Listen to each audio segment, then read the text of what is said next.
Rundown में वापस स्वागत है। हमारे साथ बने रहने के लिए आपका बहुत बहुत धन्यवाद। हम यरूशलेम और कीव के बीच यूक्रेन से अनाज की आपूर्ति को लेकर हुए एक राजनयिक विवाद की ओर रुख करते हैं। इजराइल के विदेश मंत्री राष्ट्रपति व्लादिमीर ज़ेलेंस्की के इस दावे का विरोध कर रहे हैं कि इजराइल चोरी किया गया अनाज अपने बंदरगाहों में आने दे रहा है। हेरोन सार ने कीव पर ट्विटर डिप्लोमेसी करने का आरोप लगाया और कहा कि यूक्रेन ने यह साबित नहीं किया कि इजराइल में डॉक करने वाला रूसी मालवाहक जहाज कब्जे वाले यूक्रेनी क्षेत्र से चोरी हुआ था। ज़ेलेंस्की ने कहा कि कीव इसमें शामिल लोगों पर प्रतिबंध लगाने की तैयारी कर रहा है। ये घटना विदेश मंत्री द्वारा इजराइल के राजदूत को तलब करने के अगले दिन हुई, जिसमें इजराइल की निष्क्रियता का जिक्र था। अब यूरोपीय संघ भी इस मामले में हस्तक्षेप कर रहा है और चेतावनी दे रहा है कि वो उन व्यक्तियों पर प्रतिबंध लगा सकता है जिनका नाम रूस के अनाज जहाजों के इजराइल में ड्रॉप करने की रिपोर्ट से जुड़ा है। अब प्रतिक्रिया और जानकारी के लिए हम जोल शलित का स्वागत करते हैं, जो बैटल ग्राउंड्स के एडिटर इन चीफ और यूरोपीय संघ विश्लेषक हैं और अब इटली से हमारे साथ हैं। बहुत धन्यवाद। क्या स्थिति है? वोलोदिमीर ज़ेलेंस्की और यूरोपीय संघ प्रतिबंधों की धमकी दे रहे हैं और इजराइल कह रहा है कि वो कानून के शासन का पालन करता है और अनाज की खेप को लेकर कोई भी कानूनी कार्रवाई सबूतों पर आधारित होनी चाहिए और उचित माध्यमों से होनी चाहिए, ना कि सोशल मीडिया के जरिए। इस समय जो हो रहा है उस पर आपकी क्या राय है? मुझे खेद है कहने में, लेकिन ऐसा लगता है कि इजरायली पक्ष में किसी से गलती हो गई है। पिछले few महीनों में 4 और ऐसे जहाज़ों ने भी अनाज पहुंचाया है, ऐसा माना जाता है। ये जाहिर तौर पर 5वां है और यूरोपीय आयोग इस बारे में अभी सरकार से बातचीत कर रहा है। और अगर यूरोपीय आयोग को यकीन है कि उसे ये भूमिका निभानी है, तो शायद ये सच ही है।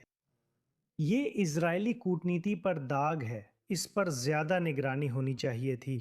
ये स्पष्ट है कि कुछ पक्षों को रूसी कब्जे वाले यूक्रेन से यूक्रेनी अनाज पर अच्छा सौदा मिला और वे इसे खरीद रहे हैं और सफलतापूर्वक इसे इजराइल में ला रहे हैं। टाइम्स ऑफ इजराइल पर बहुत अच्छे ब्लॉग्स की एक श्रृंखला है जिसे मैं आज पढ़ रहा था और पढ़ने लायक है। मैं इसकी सिफारिश करता हूँ।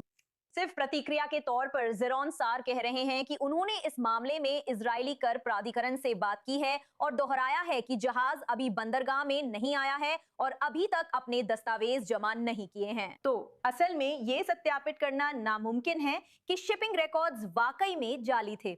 जाहिर है स्थिति अभी विकसित हो रही है, लेकिन हमें उस प्रतिबंध पैकेज के बारे में और बताइए जो कीव अब तैयार कर रहा है। ये उन व्यक्तियों को निशाना बनाता है जो इस अनाज को सीधे ढो रहे हैं और उन कानूनी संस्थाओं को भी जो इस आपराधिक योजना से मुनाफा कमाने की कोशिश कर रही हैं। यही बयान है। यूरोपीय साझेदारों के भी इसमें शामिल होने की बात तो छोड़ ही दीजिए। हमसे बात कीजिए कि इन कदमों का वास्तव में कितना प्रभाव पड़ सकता है। मुझे वास्तव में लगता है कि ये काफ़ी हल्का है। मुझे लगता है कि यह इस घटना को रोकने के लिए असल में प्रतीकात्मक कदमों का एक समूह है, इससे ज़्यादा कुछ नहीं। फिर से ये ज़्यादातर यूरोपीय संघ के प्रतिबंधों की तर्ज पर बनाए गए हैं जो लगभग समान हैं। ये उन तीसरे पक्ष के नागरिकों को लक्षित करते हैं जिन्होंने लेन देन में सहायता की और उन तीसरे पक्ष की संस्थाओं को भी जो लेन देन में सहायता करती हैं। तो आप कम या ज्यादा उन रूसी नागरिकों और रूसी कंपनियों को निशाना बना रहे हैं जो इन गेहूं उत्पादों को इजराइल तक पहुंचाने में शामिल हैं।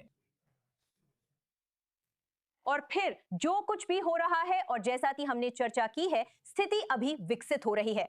तो आप इस विवाद को इजराइल और यूक्रेन के बीच संबंधों पर किस तरह से असर डालता हुआ देखते हैं? ऐसे समय में जब सच कहें तो दोनों ही अपने अपने सुरक्षा मुद्दों में पूरी तरह व्यस्त हैं। कृपया संक्षेप में बताइए। आप जानते हैं वे अच्छे नहीं हैं और वे बहुत लंबे समय से अच्छे नहीं रहे हैं क्योंकि यूक्रेन को नेतन्याहू सरकार द्वारा सैन्य उपकरणों की आपूर्ति के मामले में बाधा महसूस हुई है जिसकी उसे रूसियों से लड़ने के लिए ज़रूरत है। और इसलिए मुझे संदेह है कि इससे उस स्थिति पर कोई खास असर पड़ेगा या वह और खराब होगी। ये बस एक सार्वजनिक मुद्दा है। ये ज़ेलेंस्की को सार्वजनिक रूप से ये महसूस करने का आधार देता है कि इजराइल ने उनके और पूरे यूक्रेन के साथ नाइंसाफ़ी की है।